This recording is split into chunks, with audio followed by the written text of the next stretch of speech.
Welcome back to another awesome video. Look, it's the Mad Magazine 1985 Special Computer Edition. It has a bunch of stuff in there, including the Mad Magazine computer program. Now, our Apple IIe is broken, and seeing this gives me a good chance to get it out of the closet and try it out again. Back in the 80s, in magazines, you used to have computer programs that you could type in, but to be honest, I was way too lazy to do that because I had loads of pirated games and other software on floppy disk. For example, this program has line after line of data statements you have to type in, but we don't have to thanks to AI. What we'll do, we'll see if we can get this, repair the Apple IIe, and see what is going on with the Mad Magazine computer program. Let's go. When I last powered up my Apple IIe, it was during the pandemic, and smoke started coming out the side of it. So there's a problem with these things called a RIFA, that's R-I-F-A capacitor, that when it fails, it starts smoking. This is a very well-known, well-documented problem with the solution. Not much to add here, so we're just going to go through the repair really quickly in sort of a montage format. My Apple has a smokin' RIFA. Time to replace those old bad caps. Then I can teach my son to code and maybe write some basic apps.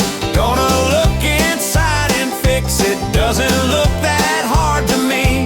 Replace that nostalgic fire hazard. Get a smoke-free Apple IIe.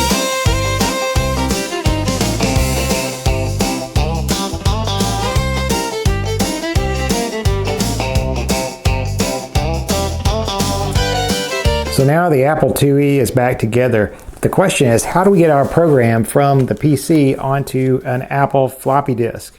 There's lots of different ways to do this. One way you might use is a serial card. I happen to have a super serial card, so I could hook up to a USB port or something like that, but that would involve wiring into the back of this thing. What I found online is a program called ADT Pro that uses audio cables. Again, this is a very well documented thing. You just take audio cables from your headphone jack and microphone jack. You can send tones to the Apple IIe's cassette port. So I had to find a laptop with a microphone input and an audio input. But I hooked both of those wires up here, and I've got it's a Windows 10 laptop. Then I can receive a file from the PC. Waiting for host to reply. Okay, so here's a directory of the files on my PC. So when it gets to the end of this bar, I guess when it hits so many blocks, it writes them out. So it's gonna, yeah, so it's writing that set of blocks out to the disk, and then it'll pull another one off the audio jack. It's gonna take a while. Here she goes. Oh yeah, there we go, Apple II. Let's load our Mad Magazine program, and then we will run it. There we go. Now you get to experience the Mad Magazine computer program just as we would have seen it in 1985. Did you ever run this program back in 1985? No, this is the first time I've run it on an Apple IIe. And that's it. It's a picture of Alfred E. Newman, who is the mascot, I guess, for Mad Magazine. Now, it's quicker to run these things in the emulator, but you don't get the full 80s experience. What do you think? Was that worth it? Okay. Anyway, what me worry. So that's what it looks like on a monochrome monitor. Let's hook up a color monitor and see what it looks like on the color, like a color LCD monitor. Because the Apple does have... There's this weird buzz coming from it. There's a buzz. Yeah, the TV probably, or the monitor is probably not as aging as well as the computer. I think this is a black and white deal. So color doesn't really add anything to the Mad Magazine computer program, does it? Nope. But what we'll do, we'll play some other games while we got this thing out with this color monitor and just kind of show some color. Just maybe just play around with it while we got the IIe out and running. But press Control Open Apple Reset to reset the disk. Yeah, Control Open Apple Reset. There you go. So you said these were pirated? Yeah. Keep going. Gosh, frame rate is so low. Well, I mean, we were dealing with 8-bit processors and probably less than a mega RAM here. He's going to send out another bad guy after you. I gotta get pictures of these cracked screens. These are great. Well, why? Press Escape.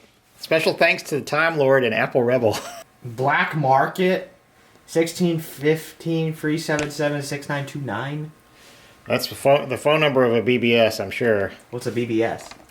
Bulletin board system. You could dial in and download games, I guess. See, we had the internet even way back then. It wasn't called the internet. Slow transition. Yeah, it's Look at that. Look at that high-tech graphics for the 80s. Yeah. This is called Techno Cop. Go ahead and press a button on the joystick, I think. And this is a later game, so I guess it uses more colors. It says 1988. I don't even remember it.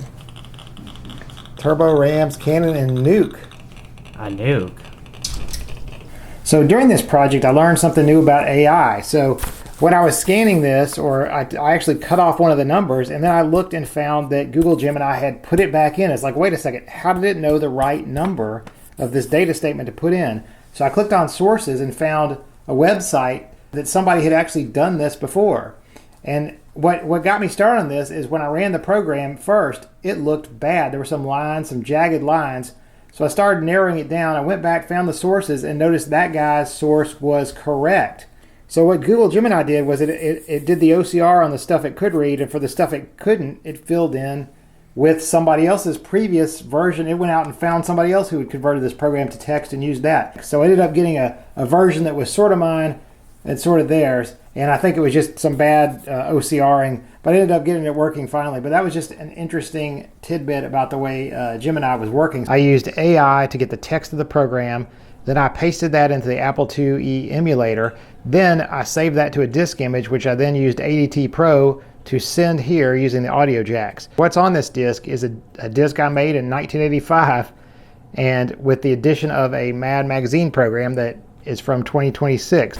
So that's about it. We got this working. So for the rest of the video, we'll just show some various games. We'll play the second verse of that song too. So that's about it, and we'll see you next time. See you next time for another awesome video. Bye. Way back in the 80s, never worried about a fire risk. Hit control, open Apple reset, then inserted that floppy disk.